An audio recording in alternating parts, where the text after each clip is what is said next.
Yeah. Thanks everybody for being here today. Just one second, let me get organized.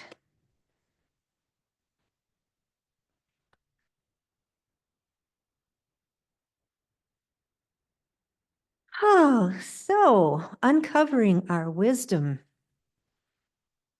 Um,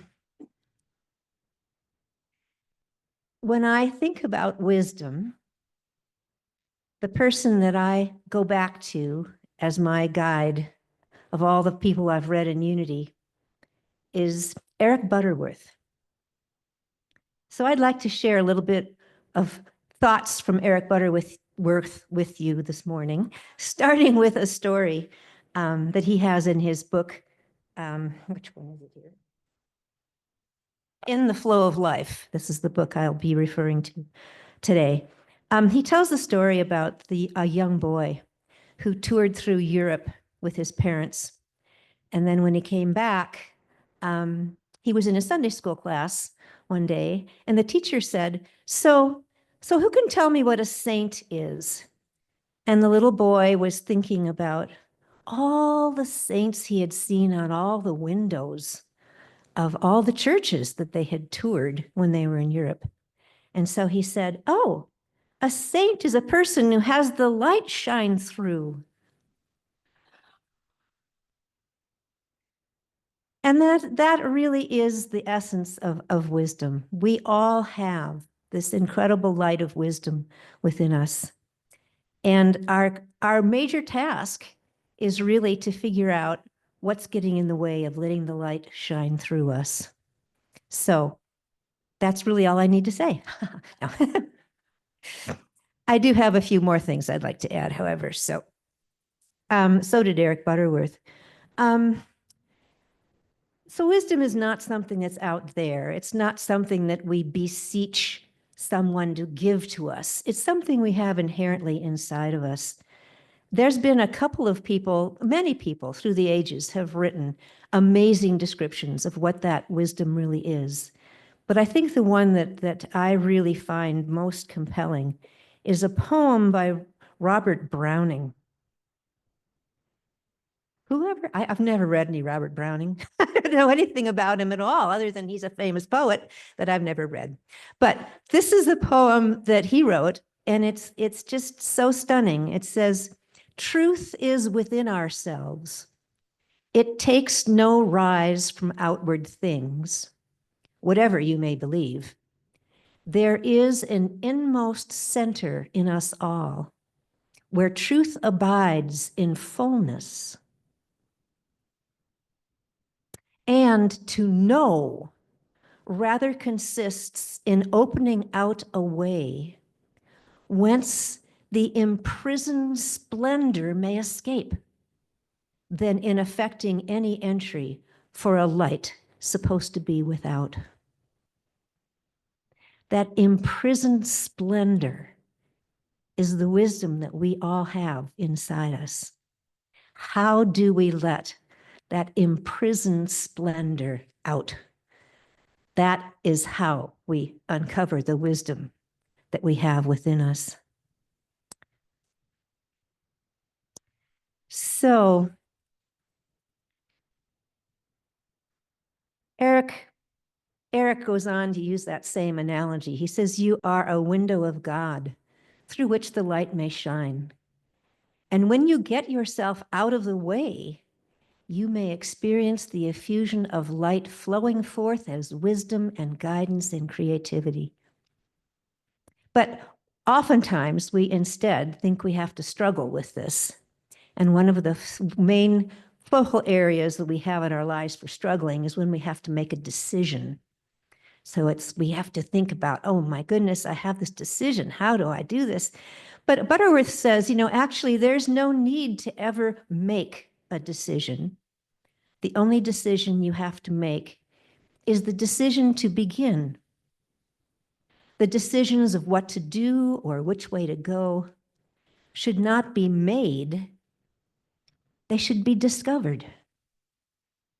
Discovered by allowing that infinite flow of wisdom that we have within us to be in touch with that flow and to see what it has to tell us about what it is we're trying to wrestle with. That infinite ease of discovering what it is that we should be doing next. And it's interesting, too, to remember, and I know Cheryl has spoken about this many, many times, that every time we do make a choice, the whole game board shifts. It isn't as if there's one right and one wrong, and if we get it wrong, we're going down the bad road. It's that every time we make a decision, the wholeness of the universe shifts around to create another opportunity for us on that path and on the next path, whatever path we choose. We always have in front of us and within us this wisdom to lead us in the right direction. So it isn't predestination. It's this wonderful creative response to what it is that is happening in our lives. So how do we get ourselves to be focused in the flow? How do we allow that splendor to come out from within? Well, I think the most important thing we can do is to spend more time connecting within, which of course leads us back to what we hear almost every Sunday. We need to spend time in the quiet. We need to spend time meditating, all of those things that we do. Those are all part of what it is. And at the end of this, I'm going to lead you in a meditation. That's the one that I use to get myself in tune with the flow.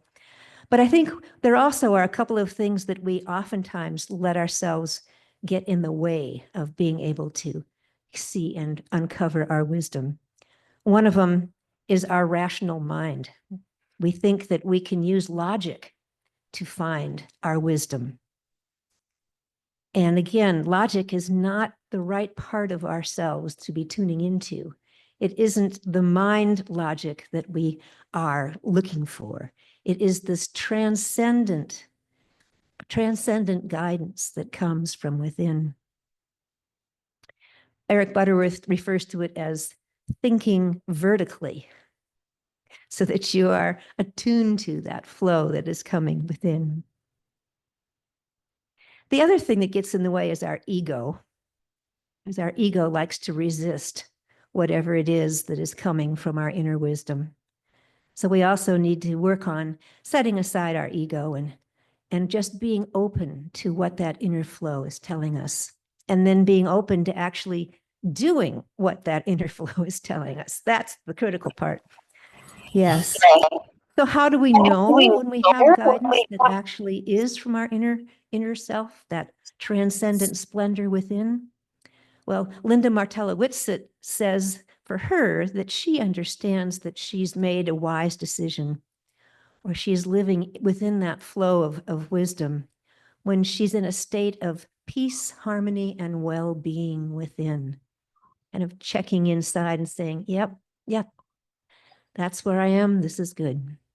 But also, she says, I sleep better at night, and I can tell if a thought comes from purity, or rather, if it doesn't come from purity, it might be coming from a confusion of my feelings, in which case it's probably not good wisdom.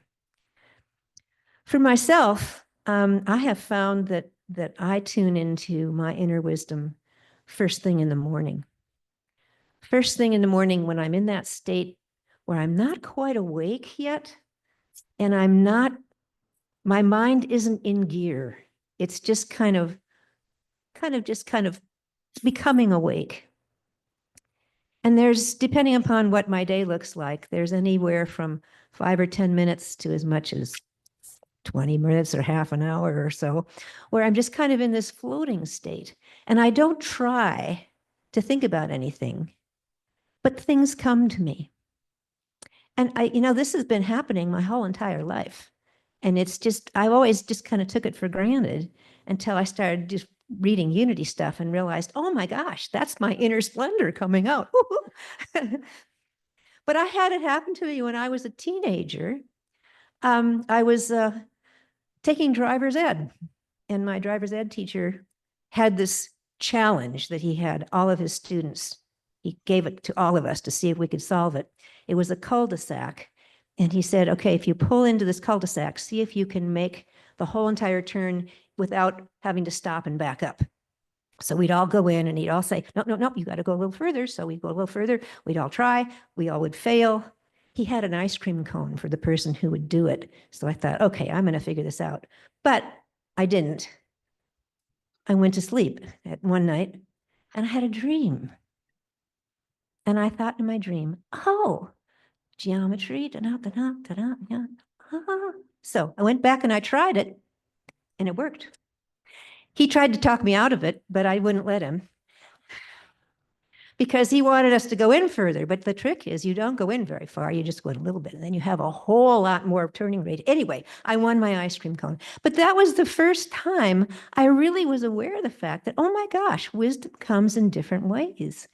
And it's been coming to me in the early morning frequently ever since then. Even just a couple of weeks ago, when I was trying to figure out, okay, who's going to be the third speaker for the league's state convention, which I'm planning. This is my last one, yay. So I wanted to be really spectacular, and I was racking my brain trying to think, who? And then, of course, one morning I woke up and it was, yes, that's exactly who we need to have. So that's the way that wisdom shows up for me.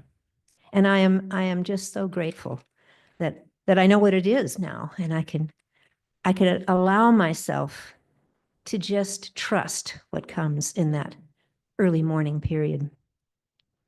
Well, Butterworth refers to this as discovering the answer. I was reading another book recently that talks about the idea of discover. It's a book called The Anxious Generation by Jonathan Haidt, H-A-I-D-T. And actually, it's a story about how the social media is ruining our lives, which it is. But he has this interesting information there about some recent research that's talked about how our systems respond to things.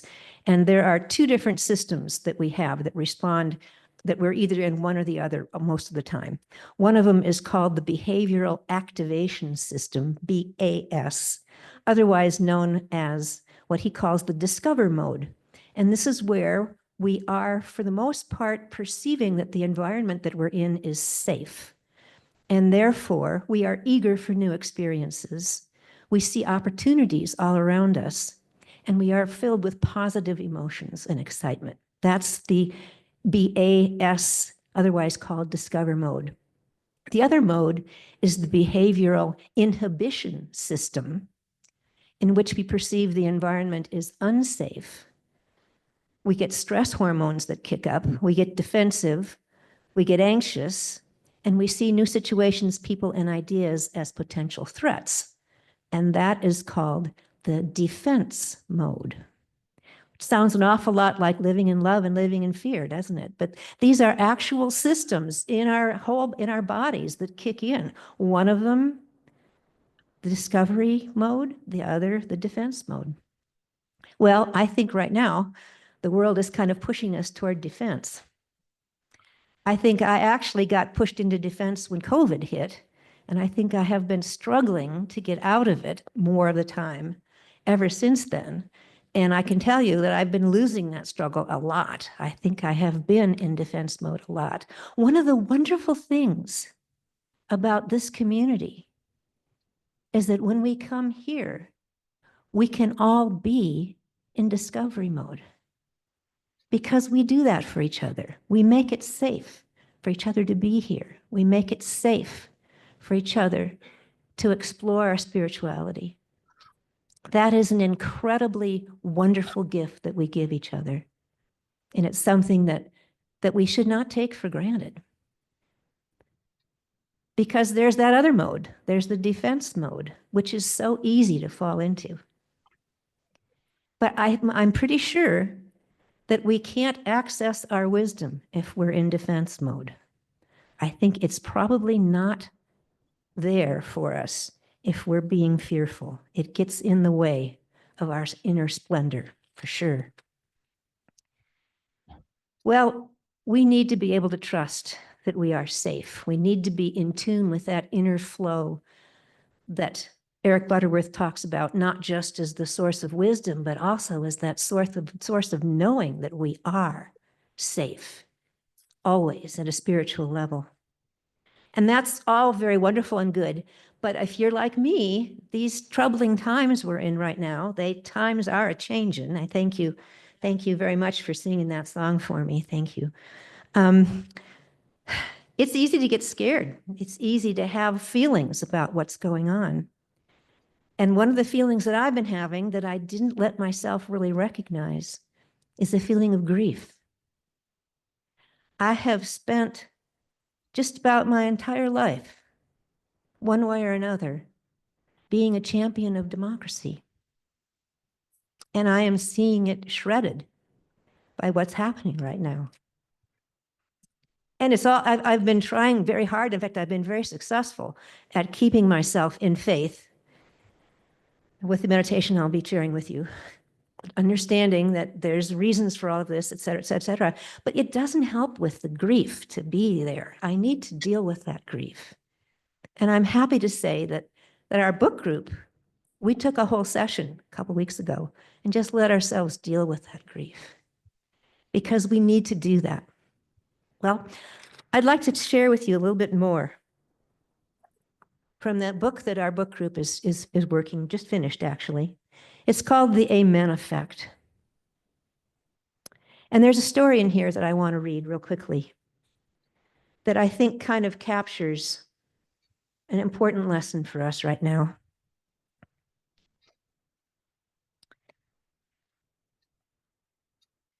The Amen Effect draws on the wisdom of 3,000 years of history of the Jewish community.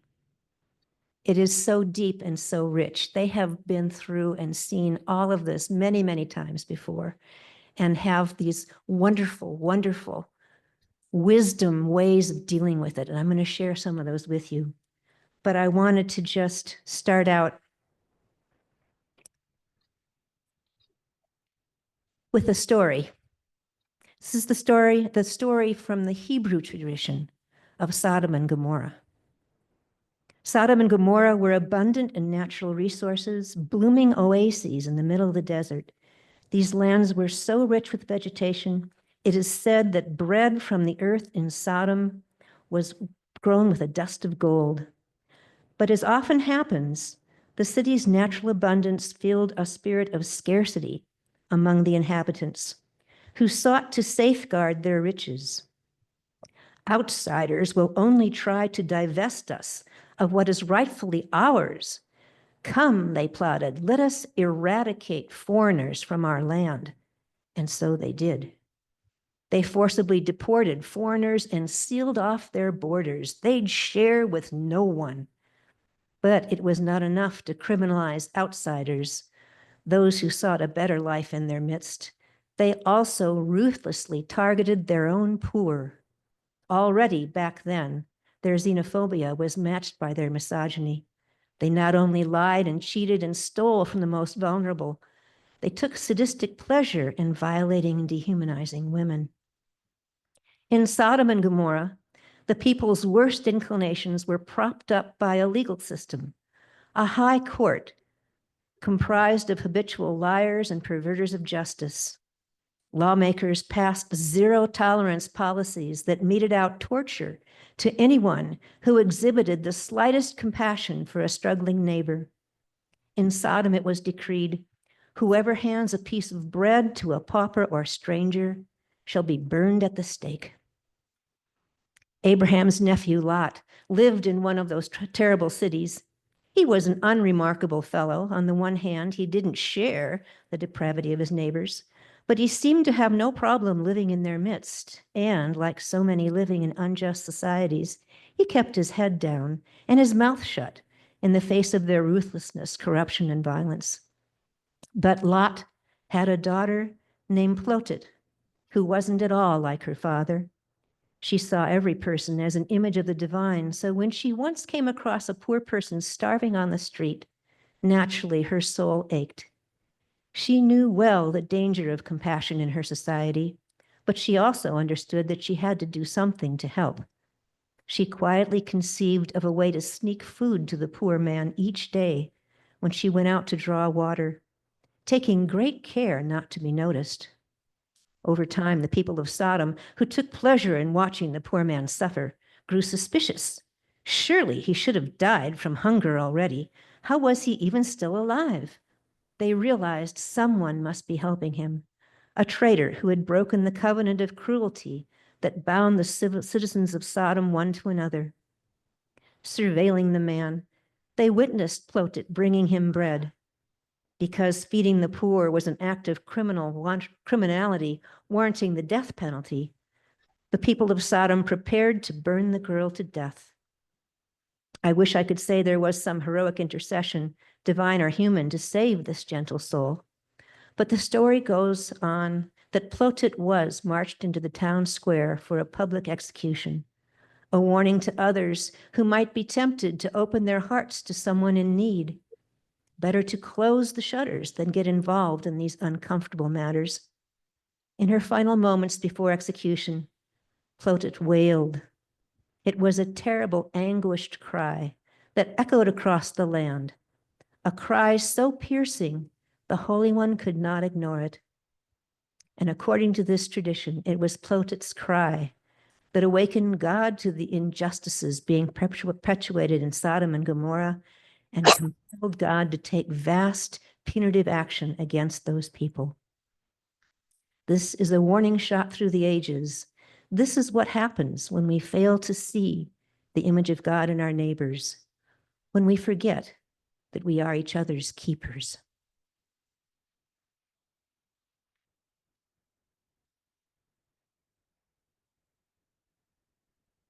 You know, our lesson for today in our Lent book says that Jesus was carrying out what we can clearly see his soul's purpose, but he didn't get to skip any of the human steps, and neither do we. Living a spiritual life does not exempt us from difficult experiences, including those that are unfair and painful. Jesus might have understood the spiritual reasons behind adversity more clearly than many of us in our most trying times, but we can trust that spiritual reasons exist. We see in Jesus' experience that none of us get to avoid human hardships, even when we know our oneness with the divine. His example for us is to accept our divine calling and play them out to the very end, trusting that our impact will be larger than ourselves. So I don't know about all of you, but I have not been real good at being aware of my own pain and suffering, of wanting to face it head on. But that is exactly what the Amen Effect urges us to do. To not just face our pain, face whatever emotions we're having, face whatever are the tough spots in our lives, but to do it in community, to do it by being vulnerable with each other, by building authentic ties with each other. And to do that not just through the hard times, but also to celebrate the good times as well. That the fullness of life is one in which we are there with each other for all of what life brings. Be totally alive and sharing of what we are experiencing in our lives. I have a number of things that she suggests that I'll just tick through real quickly here of ways that we can help do this with each other. But I think the most important aspect of the Amen Effect is connecting with each other, connecting in a way that is real and authentic. That is what helps us through these times. It's what helps us experience the fact that we are not alone, that we are all one. So here are some of the things that she suggests. Show up. Show up for the good times and the bad, for the weddings and the funerals, for the grief and the celebrations. And don't worry about whether or not you have the right thing to say. All you need to do is just be there in your presence. You don't really need to say anything, just need to be there. She suggests that we practice bear withness, not witness, but withness. Because again, we don't need to try to fix anything. We just need to show up and make space for something holy to flow through us, to just sit in whatever it is with the other person and be with them. It's important when we grieve to be able to hold both sorrow and celebration at the same time. We don't need to be thinking that the world is so serious that we can't allow any joy into our lives. No, no, no. We need to allow that joy into our lives. We need to have that light in the darkness. We need to, as she says, take a joy break every day. Spend 15 minutes doing something you absolutely love for no other reason than that you just absolutely love it.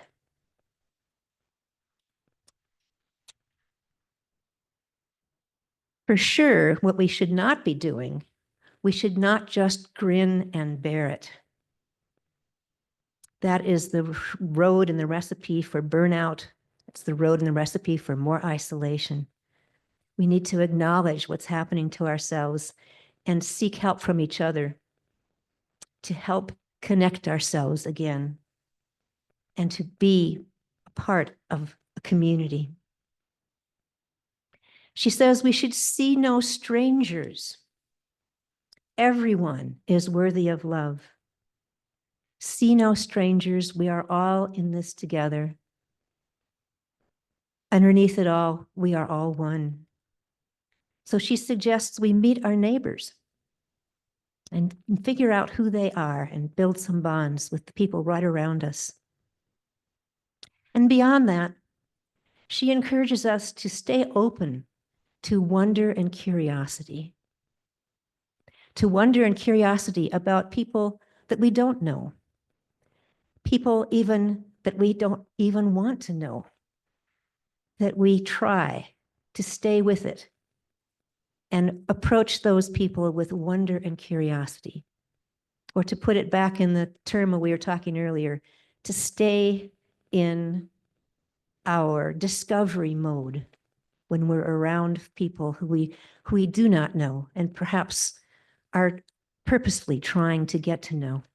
She has a wonderful story in here about Derek Black. Derek Black is the son of the whatever the Grand Marshal, and it's not Grand Marshal, the Grand whatever of the Ku Klux Klan. I don't remember his official title is, but he's the son of that person, the grandson of David Duke. And Derek Black, went to school at a private university. And when the other students found out about who he was, they shunned him. All except one person. There was a Jewish student who said, "Oh, why don't you come to Shabbat services with me? And come to our Passover dinner, and come to this, and come to that." And this Jewish student invited Derek to come. And Derek came, and they got into a discussion about all of what's happening in the world. And Derek was expressing the things that he had been taught. And the Jewish student, who had a few more Jewish students, friends who came also, very quietly and respectfully presented studies that disproved everything that Derek Black was saying. Over the course of a year or two, they kept coming together and meeting and having these discussions. And in the end, Derek Black realized that he was wrong. And so it's an interesting, wonderful story about Derek Black, but it's also an amazing story about the Jewish students who were willing to keep at it, and not from anger, but from holding Derek Black in respect and love. The other story I want to share with you is one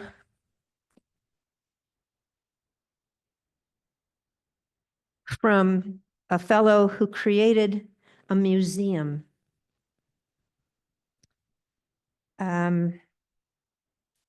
He created a museum in Montgomery, Alabama, called the Legacy Museum and National Memorial for Peace. His name is Brian Stevenson. He tells this story.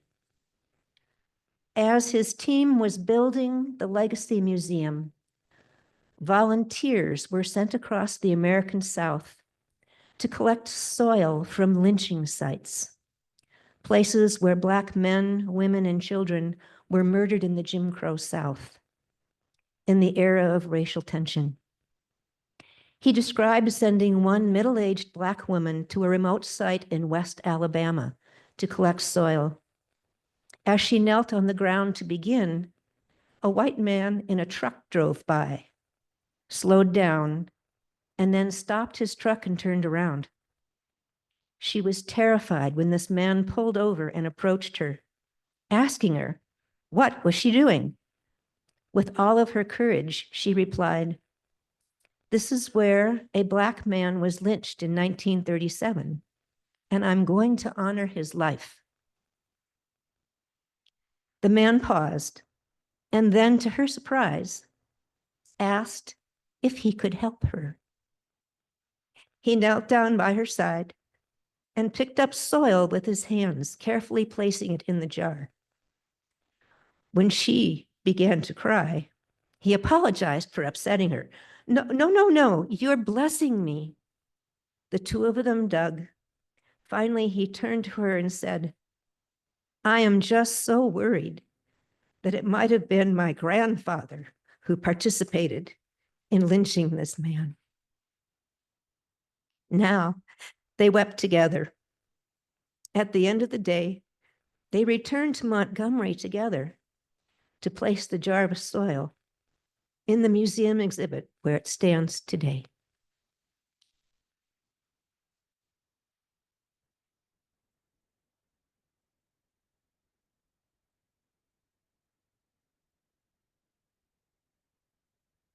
So when we stay centered in the flow, when we stay in that discovery mode of knowing we are safe and being open to whatever it is that is happening around us, that's when we can access our hidden wisdom. That's when we can shine our splendor through that window of our soul. That's when we can bring our wisdom to the world. And that's what the world really needs right now. So let's take a moment to do a meditation.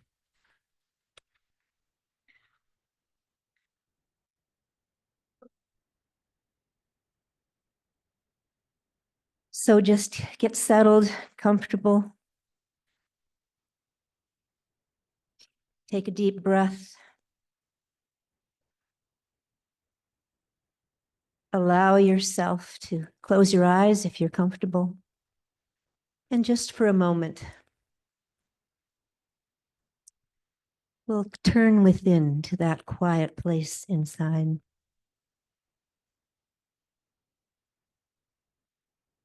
We'll let your mind and heart release all our human concerns.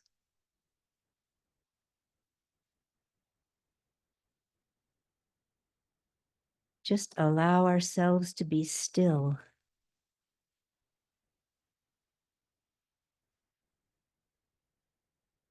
Be still and allow that infinite flow to which we are all connected to fill every part of us.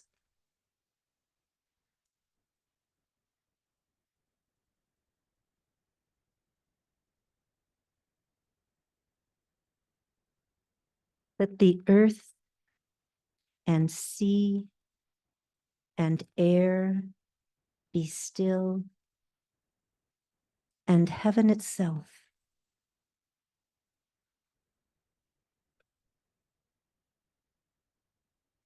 Then think of spirit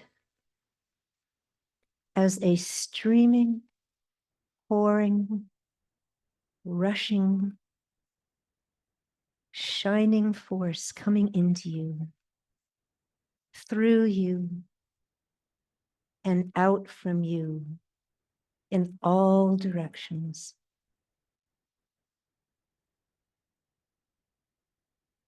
We are each the expression of spirit, each unique, each filled with the inner splendor of light, of wisdom, shining in and through us.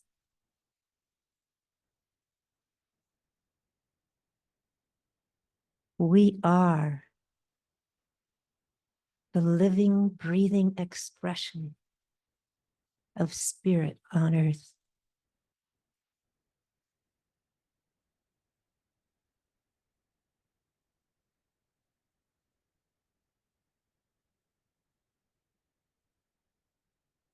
We allow that presence to fill us, knowing that it is always here, always within,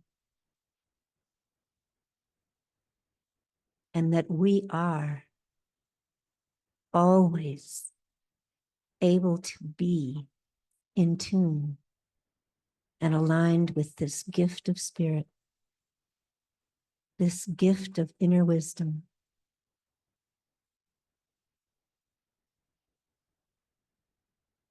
And so we say, thank you, Spirit. Thank you for your presence within us, for your presence all around us. We are grateful.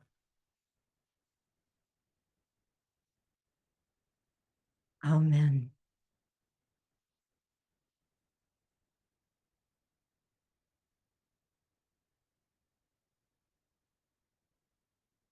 So I invite you back now to this room, and we shall have our prayer for protection.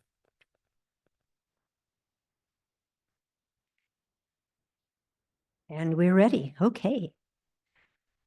The light of God surrounds us. We are the light. The love of God enfolds us.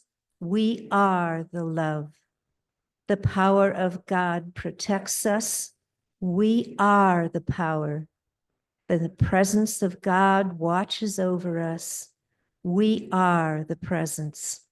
Wherever we are, God is, and all is well. We are one.